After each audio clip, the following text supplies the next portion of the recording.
Do I believe in life after death? Do I believe in communication with the dead? That's a complicated question, and I still am investigating. My name is Mira Ptacin, and I'm the author of The In-Betweens, The Spiritualists, Mediums, and Legends of Camp Etna. I've always been interested in the topic of death and mortality, because who isn't? And what happens after we die? While I was living in Maine, a friend of mine, a dear friend of mine, suggested I check out this interesting camp called Camp Etna that I knew nothing about. And she said it's a camp for spiritualists. So I looked up what spiritualism was on the internet. I had no idea what it was, and I learned that it was actually a real legitimate religion, and that it was founded by women, and it was a religion that still existed. But the one thing that stood out about this religion is that the practitioners all believe they have the capability to communicate directly with the dead. The people who practice spiritualism say it's been around forever, but it was formally started in 1848 when these two young teenagers, two sisters, Margaret and Kate Fox, they told their mother that they could communicate with a dead person who was living in the walls of their home. And they start showing how they can communicate by asking a question, and then the ghost would make a clicking sound, and they did like this Morse code thing.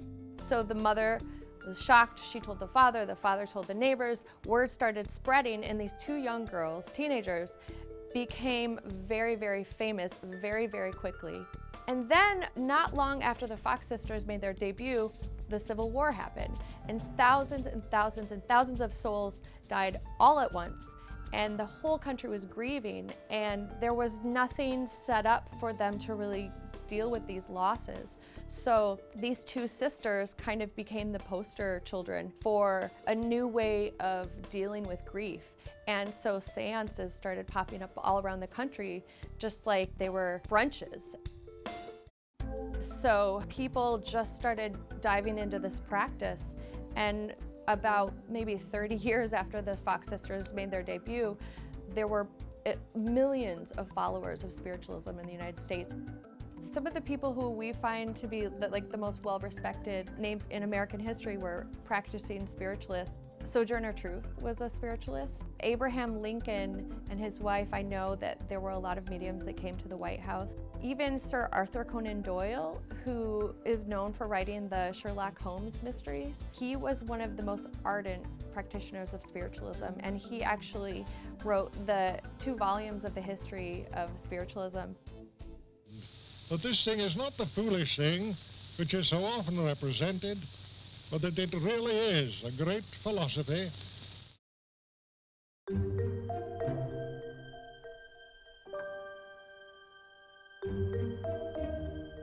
At Camp Etna, you have to be a member of the Spiritualist church. You don't have to be a medium, but you do have to be an active member of the church there.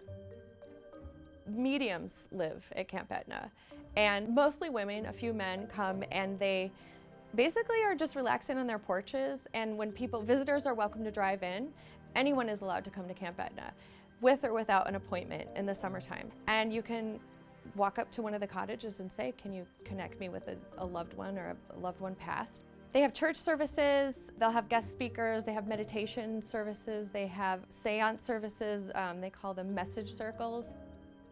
So there's a big difference between a medium and a psychic. A psychic is someone who apparently can tell you the future and the past.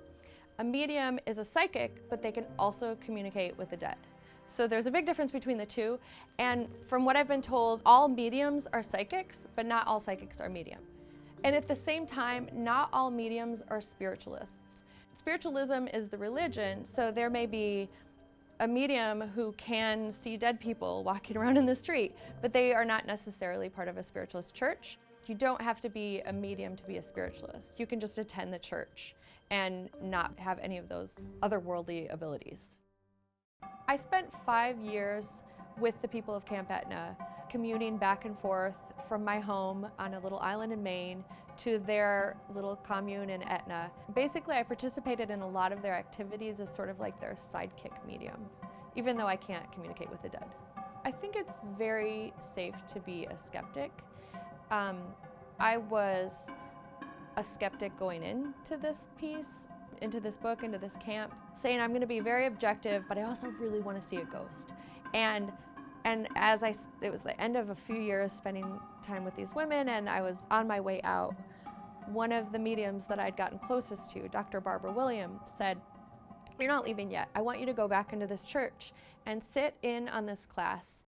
There were 2 other women in the class, and the instructor is teaching us about how to cleanse your aura after you go to Walmart or something. And all of a sudden, one of the women in the class starts breathing really quickly, and she looks very, very frightened, and she starts pointing towards the door. And she's going like this, and she says, "I know I'm not crazy. I'm sorry to interrupt, but does anybody see that man standing in the corner over there?" And I look around, and I don't see anybody. And the other woman in the class looks around. She doesn't see anybody. But the instructor says, "It's okay. I see him too, and he's not going to hurt you." She said, "Do you know somebody named Phil? Because he's touching your shoulder." And it turns out my father's name is Phil. But my father is still living. And she said, "He's your father's uncle. He's who your father's named after." And she started giving me this message really quickly, and she really didn't want to because she was terrified. And this is one of the first times this had ever happened to her. And so I sat there and watched the teacher coach the student on how to process and deliver a message from a dead person, even when she didn't want to. And it was so specific and so accurate, and she gave me information that no one knew, with specific dates and specific names and things that my family members didn't even know until we looked it up in some records. Also, to witness her freaking out was just incredible. And that's when I left the camp, and I was like, I am a believer. I'm a believer. It was absolutely bonkers. The mediums that I've worked with and the mediums that I've written about, they tell me if we are 80% correct, that means we're really, really, really good. And if you come to me and I can't give you a message, I'll give you your money back. They're not in it for the money, but you do have to find the right mediums, just like you want to find a professional doctor. But even the mediums I've studied with and spoke with tell me that they themselves are skeptical of what they're doing. Like, sometimes they question their own sanity, but they just kind of let go and let it come through. And to witness this communication with a medium and a person who's grieving is really astounding. And even to have them have given messages to me in the past was really astounding too. Now people ask me, are you a skeptic after doing all this work with mediums? And I'm not. After spending so much time with them, I've seen them in action, and I've had them they've given me very subjective messages from loved ones who've passed, and there's no way they could have been making it up. There's no way they could have Googled it either. It's been really incredible. I spent years around a community of spiritualists, and coming out of this, they really unintentionally taught me what I believed in and what my faith was and how to have faith in myself.